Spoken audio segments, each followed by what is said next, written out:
আসসালামু আলাইকুম। আশা করি সবাই অনেক ভালো আছেন। শাক ভাজা তো সবাই খায়, সবাই খুবই পছন্দ করে।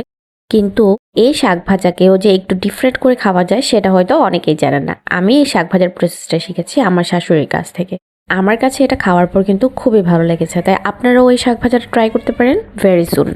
এট ফার্স্ট শাকগুলাকে কিন্তু আমরা ভাপিয়ে নেব, যেটা নর্মালি করে থাকি। তো এখানে আমি কড়াইতে সবগুলা শাক নিয়ে নিয়েছি। এরপর এখানে 1 চামচ লবণ দিয়ে ঢাকনা দিয়ে রেখে দিব যতক্ষণ না শাকগুলা সেদ্ধ হয়ে আসছে। এখানে কোনো পানি ব্যবহার করিনি, শাক থেকে পানি বের হয়ে যাবে। প্রথমবার যারা শাক ভাজা বা শাক রান্না করতে যান তারা শাকের মধ্যে পানি দিয়ে দেন, যেটা কিন্তু ভুল। শাক থেকে এমনিতেই অনেক পানি বের হয়, তাই এক্সট্রা পানির কোনো প্রয়োজন হয় না। কথাটা এই জন্যই বলে রাখছি কারণ আমি যখন প্রথমবার শাক রান্না করেছিলাম আমি কিন্তু পানি দিয়েই করেছিলাম, মানে ভাবা যায় শাক দিয়ে আমি পানি দিয়ে সেদ্ধ হতে দিয়েছিলাম। তো যাই হোক, এখানে আমি একটু নেড়েচেড়ে দিচ্ছি শাকগুলা, যাতে খুব ভালোভাবে সবগুলা শাক সুন্দর করে ভাপা হয়।